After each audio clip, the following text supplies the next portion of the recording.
Hello, I'm Mikael from Infidus from Norway, and you're watching Brutally Delicious podcast.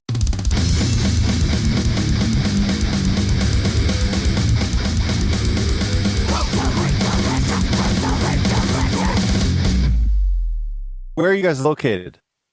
We're located in Norway, Oslo, Norway, but I'm Swedish, so I'm a foreign in Norway. How did you end up? Love brings you everywhere, doesn't it? Yes. Even if you're a metalhead, right? Like everyone looks at metalheads and they're like, "Oh, they're so tough," but then they fall in love and they do the same things everyone else does. Yeah. And there's nothing wrong with that. No, it's not. I met my girl for like 5 years ago now. So 5 years ago now. Right. So then I moved. I live right where the border is to Norway in Sweden. Okay. So I can. It's just an hour and a half drive back and forth. So when I was living with her, I was trying to get to play in a new band, and after like 2 years or so, I found Infidus. So there I is. Cool. I was listening to The Tragedy, which is a really cool track, by the way. Thank you. And the first thing that struck out to me was the production of the track. It's so different than most metal recordings I hear lately. Was that a conscious decision? How did that kind of happen? I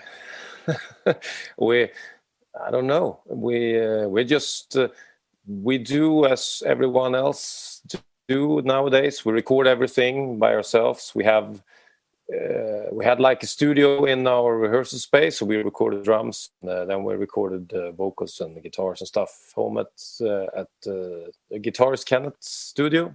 Yeah. And then a guy from Gothenburg, Fredrik Nordström, who's mixed and produced a lot of like Gothenburg band, like In Flames and Soilwork. Soilwork isn't from Gothenburg, but At the Gates and big names like that. He mixed the record and he did a great job. It sounds great. It sounds really good, but it was just like normally with music like that, you hear this like really, like your recording is very clean and pristine, you know, and it's like there's distortion in it, but it's not a distorted mix, if that makes any sense. Yeah, I think so. But the guitar it sounds really unique. Like it sticks out. Okay. I'm saying it as a good thing. Yeah. Like it sounds original in a category where a lot of things don't sound very original anymore.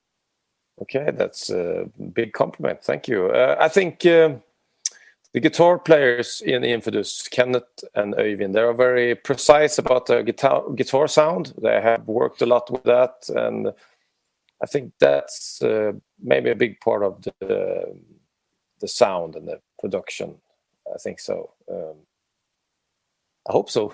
Anyway, cool. Yeah, I see that. I was going to ask you. So now that you're right on the cusp of now that the record, I'm going to edit that all out because I don't know what I just said. But now that the record's been out for a couple weeks, Endless Greed, how do you feel about it? And what's been the response to it so far?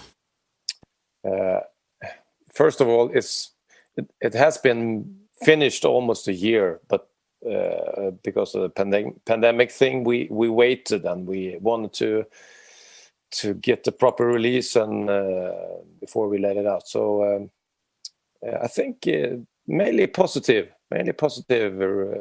reactions to it. People like it, so we're happy about that. Now that it's coming up on festival season, are you guys booked into any festivals to play, or? Some small festivals in Norway. We just played on one festival in Norway, but I think we're trying to be booked like the next year because all of the festivals over here has been booked for over 2 years. So yeah, that's true. They have to get rid of the 2-year lineup and get a new one now. Never thought of that. Year. That's kind of interesting. I never thought about that either. But all these bands that had shows booked and then they were canceled, festivals too, they still have to fulfill those obligations. Yeah, it's been 2 years now, so bands have been waiting for 2 years, and I think not only the festivals are happy to be running again. I think it's nice to be finally to be planning and booking new festival next year, because they have this the pandemic thing. So we play some festivals next year, but this year we just play selected shows here and there. We're doing a release concert in Oslo now, 4th of June. Oh, cool! And just to celebrate the album release and stuff like that. And we're doing some smaller shows just to warm up the band, and we're aiming for 2023. Nice. So, when you're preparing for your release show, what kind of things are you doing for that? Buying makeup? No, we don't. buying combs to tease my hair? No, just I don't know. We're just rehearsing. We almost have another record finished writing right now. So we're trying to fit those are the new songs for us. The new songs for you are the old songs for us. So sorry, we're trying to mix that together to get people to hear some familiar songs, and then also to play some brand new stuff. Are you worried or hesitant to get back out on the road again? No, it's fun. It's fun playing live, so we're looking forward to that. He's like, nah. We want to get out there and kick some fucking ass. Oh, yes. So we really want to do that. Yeah. What was it like having to sit on the record for that long? I mean, you said it was almost a year that it was written. Was it hard to just, not get that out there? It's been a year since it's been recorded. I think it's been written several years. But but we were looking for a label to help us out. So we finally we're on a small label here in Norway called Crime Records, who was helping us a lot, and we thought that it was such a good product that we needed to have some good backing when we finally pushed it out. So it was worth waiting. Norway's got a lot of record companies, and obviously, it's a little place that has a little bit of heavy metal coming from it, but a smidge, just a smidge. Just a smidge. Some one or two bands. So I got to ask you, and this may sound completely ridiculous, but you know how when you envision people in California or Hawaii, envision them in their shorts and t-shirts or whatever? When I envision Norway, or especially Oslo, all I see are just metalheads and corpse paint walking down the stores and the 7-Eleven and stuff. Is it like that? No, it's not like that. You don't see them. You see them on festivals and concerts and stuff. And between that, we are just normal people who goes in. I'm not. Oh no! I get that, but I'm just. It just seems like everywhere you'd look would be another headbanger. And maybe the popular radio stations are playing black metal instead of R&B. I think both Norway and Sweden, as I'm Swedish, there are many. I think in the Middle Europe, like Germany and stuff like that, there are less bands. There are a lot of bands, but there are less bands and more fans. In Norway and Sweden, it seems like everyone has their band. Just okay, I have a band. You want to hear? Yeah, but I also have a band. You want to hear mine? So that's awesome. It's like a melting pot of metal. It's great. I think so. So you have to really make an effort to just to be heard. And so did I read that you guys are with CMM as well? Yeah. Sure, yeah. How did you guys meet up with Wolfgang? That's something that our record company, Crime Records, have made it happen. So we never. It's a deal between them. So we gotcha. just to promote the album in Europe and all over the world. Because we're good friends with Wolfgang, and we do a lot of stuff with CMM, so we're just kind of curious. Okay. Yeah, I'm always curious. I love Wolfgang. He's such a nice guy.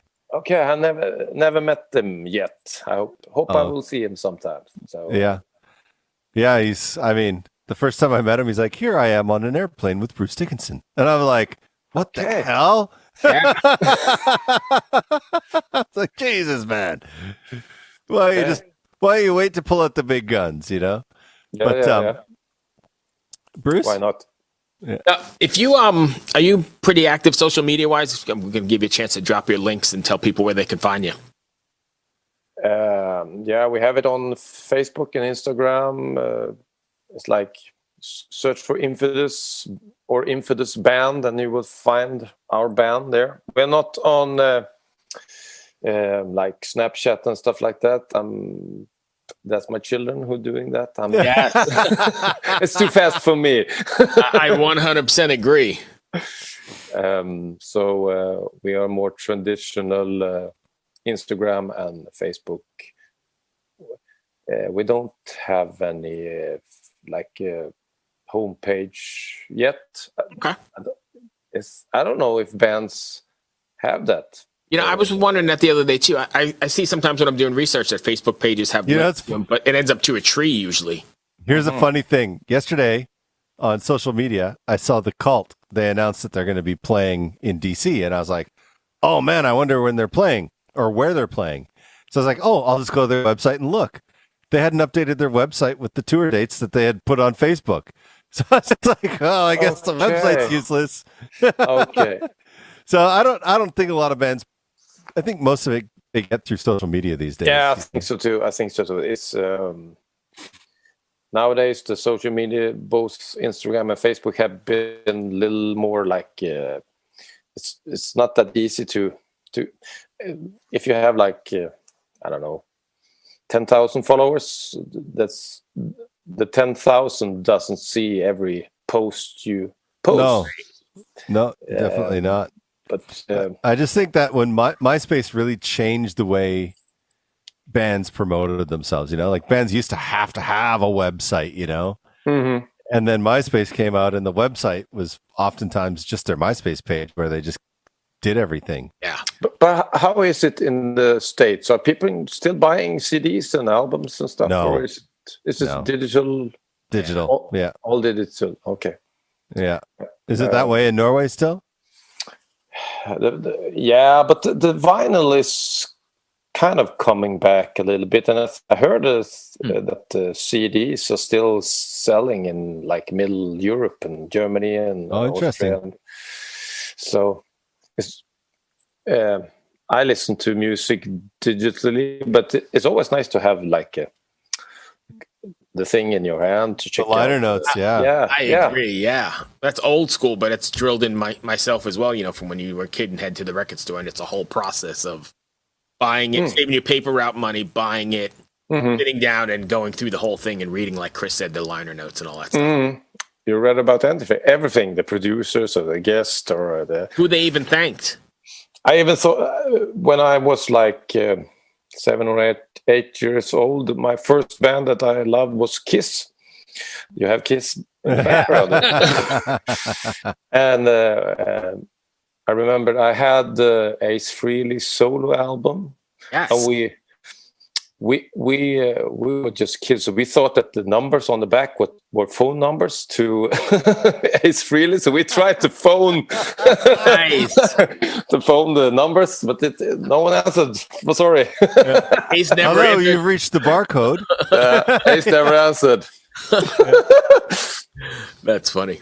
But yeah, that was a whole process. Then band sequence records too, right? There was a whole process into sequencing it and which song comes before which and creating that mood and flow. And you don't get that now with the drop one single. No, hopefully people still listen to the whole album, but it's. I think the young people today is listening to music differently than we do. They just zap the 30 seconds, but I think in hard rock and metal, it's not like you have to many records that I love, you have to listen to them like 10, 15, 20 times before you start with number 2, with the into song to the album, and then man, the 7, that's really good, and the 9, and that happened to me with the new Gojira record. I was just like, I heard the singles, I was like, these are great, but then I heard Grind, and I was just like, oh my God, that'll never be a single, but holy shit, that thing rips my face off. but one thing is, if you were going to tip me with that record, just give me a tip, and you said that song, maybe I didn't have the same reaction because you have to start giving me the first song that you listen to the album, and then so don't go to the deep cut right away. This is the 9. This is the best song. I don't know. I don't like it. You have to think backwards to the process and think, okay, which song I like first? I have to tip him with that boring song that I don't. I still like Amazonia. I mean, that song is slamming. Yeah. But when I heard Grind, I was like, ooh, that's fancy. Bruce? Yeah, so I was going to say, I used to goof on Chris about Gojira all the time, because I really didn't get them. Metalhead Forever, they never resonated with me. And one day he sent me a promo copy of Amazonia. Mm-hmm. Right, that's the name of the tune? Yeah. And I was fucking hooked immediately, and regret all the things I said in the past podcast, so you can disregard those. I just wasn't hip. Yeah, but that was the same with me. I've found Gojira in the last 3 years. My girlfriend really liked them, and she tried to play me some songs. And we're actually going to see Gojira. I don't know, in Oslo when they're coming. I think it's due May. It's not far, but I'm saying it takes the time. Then I heard what's it called, Stranded? Oh yeah. With a crazy dun. And then I actually saw them. They released a live concert on YouTube from Red Rock. Yeah. And then they played that song, Stranded, and they fucked up with the cables or something, so they have to start over again. And that's the thing that hooked me on them. Just that thing that they're human. They're playing. They sound great, but like everyone else, they have to just something was happening with the cables, and they have to, they stopped and they fixed it, and then he said, at least you know which song it is, and then they played the fucking song.